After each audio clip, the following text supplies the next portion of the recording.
Je déclare que la France reconnaît aujourd'hui l'État de Palestine.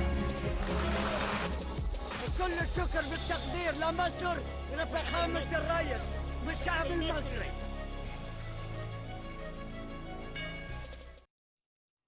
Welcome back, our dear viewers, and continuing our special coverage and to shed light on the Sharm el-Sheikh Peace Summit. We are very much delighted to be joined over the phone by Ambassador Gamal Bayoumy, former Assistant Foreign Minister. Ambassador Bayoumy, always a pleasure, sir. It's my pleasure. How are you? How are you, sir? Ambassador Bayoumy, a very important summit co-chaired by Egypt and the United States with the attendance of the U.S. President Donald Trump and more than 20 from world leaders and heads of international organizations. How do you see the outcome of such a summit in Sharm el-Sheikh?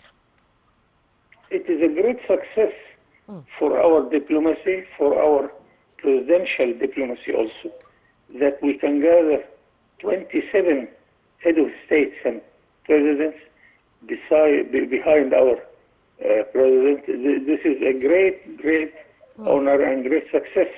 Also, it is a sort of propaganda for Egypt's political show and even for tourism.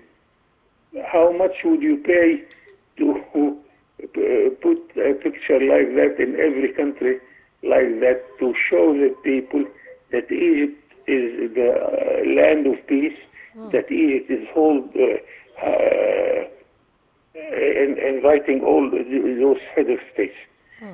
On the Palestinian question, we got many positive results. First, to stop the war, to stop the killing.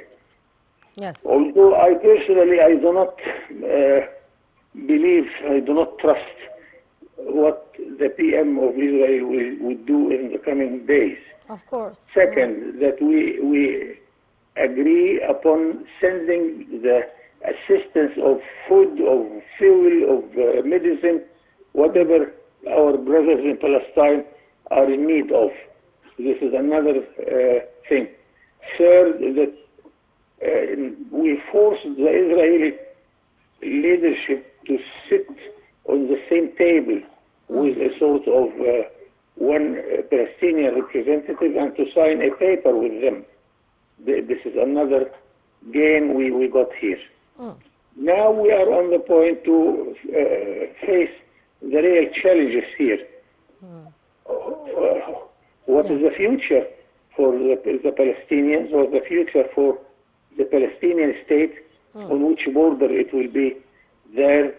Also, we have already a very important document, which is the Oslo Treaty between Yasser Arafat and Rabin in 1993, which the PM, the actual PM of Israel, says he doesn't recognize such a document.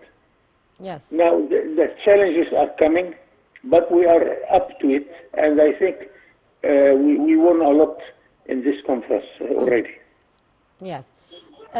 Sir, indeed, we have seen the implementation on the ground for the first phase of the agreement of peace, which was, of course, proposed by the U.S.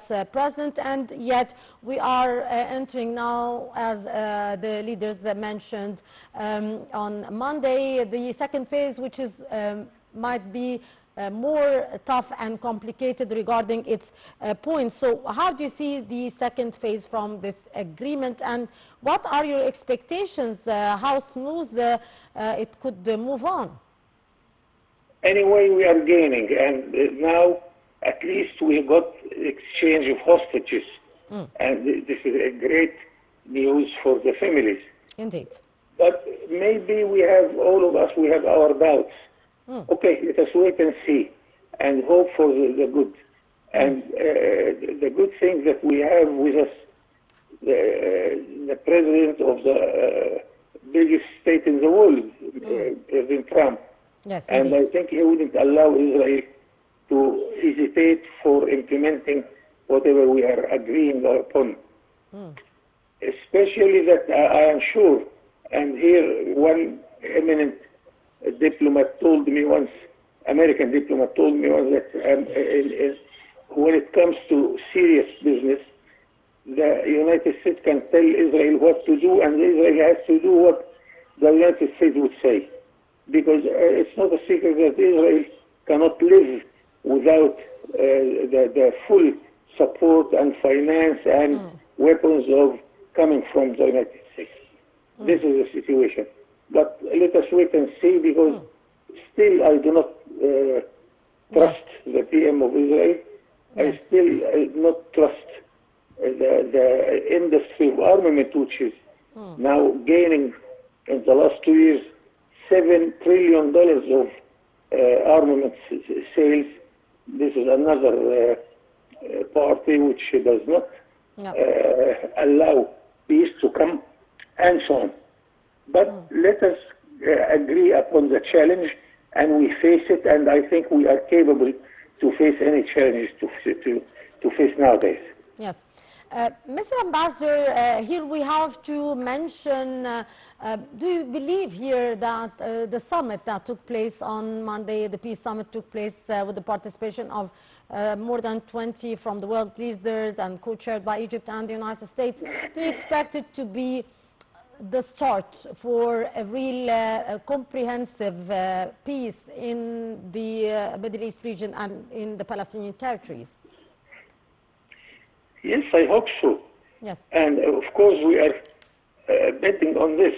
I hope that this will be realized, and why not? We have long experience in peace talks with Israel, and we are up to it. And I still realize that there are plenty of Israelis are looking for peace, serious peace. Not everybody in Israel is like that, extremist or leftist. And we have in our history good results, and it's a good thing that we kept the minimum relations with Israel, and we have direct contacts on different levels, whether diplomacy or other ways of contact. Yes. So let us hope for the better.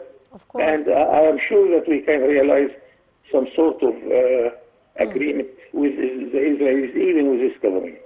Yes. Mr. Ambassador, of course, the entry of the humanitarian aid to the Strip is one of our top priorities. Yet, as the agencies working in the Strip said that it is slowly entering back to the Gaza Strip, yet we are warned that the Israelis are planning to slash the allowed aid by half, as I said, because they are claiming that Hamas is delaying the delivery of the remains of, or the bodies of the deceased from the hostages. What's your take on that? So you have this and that. Israel is telling us that because Hamas doesn't apply totally whatever was agreed upon, now we are asking you to send half of the assistance. Yeah. Okay, let us ask Hamas to honor its commitment. Then we shall ask Israel also to honor its commitment, and everybody will be happy about the result. Yes.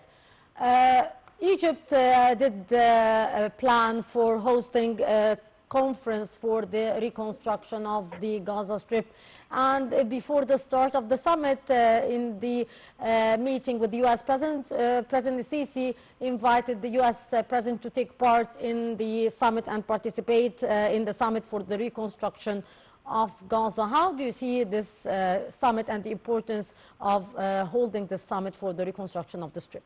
Very important, and it answers positively to the resistance of the Palestinians themselves.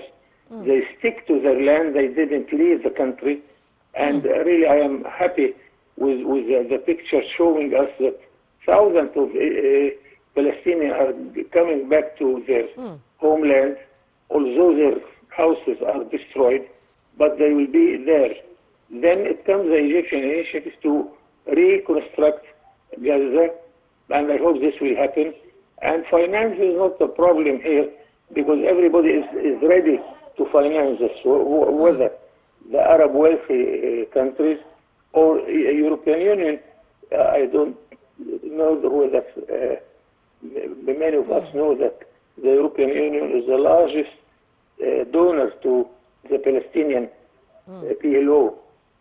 And if we come back to reconstruct Gaza, then we shall be in a much better situation for everybody. Yes, indeed. Mr. Ambassador, also the participation and the keenness of the world leaders to participate and take part in the peace summit that took place in Sharm el-Sheikh. What message here did you get from such high participation? A very strong message, especially towards the Israeli cabinet, telling them that we are serious there. Parallel to this, that we have 159 countries voted in the United Nations General Assembly for the sake of stopping the war and creating a Palestinian government and Palestinian state. This is a very important message to those who are hesitant about the peace process. This is very serious and we are up to it. Indeed. Also, sir, the U.S. President, before coming to attend the summit in Sharm el-Sheikh, did pay a visit to Tel Aviv, and he addressed the Israeli Knesset. In his speech, he talked about the end of the nightmare of the war, and it would be a new dawn for the Middle East and a new dawn for the new generation to live in peace. How do you see the statements that were made by the U.S. President in the Knesset? This is a very strong message from President Trump, who is a supporter, the main supporter of Israel. So they must get the message and to understand what the President means. But some people are worried that he didn't mention the Palestinian state in his speech. This is not the problem, because he agreed upon the two-state solution, and we are up to it. During the summit, or during the visit by the U.S. President Donald Trump to Sharm el-Sheikh, President Abdel Fattah al-Sisi decided to give the President of the United States the Order of the Nile in recognition to his role in the peace in the Middle East. How do you see this move by President al-Sisi towards the U.S. President Donald Trump? Very good initiative, and I think it is a good sign for the Nobel Prize people that the President of the United States, if he continues to finish this terrible story, that he will be able to deserve the Nobel Prize, which he is keen to have it. It's a very good message from Egypt to the Nobel Prize. Yes.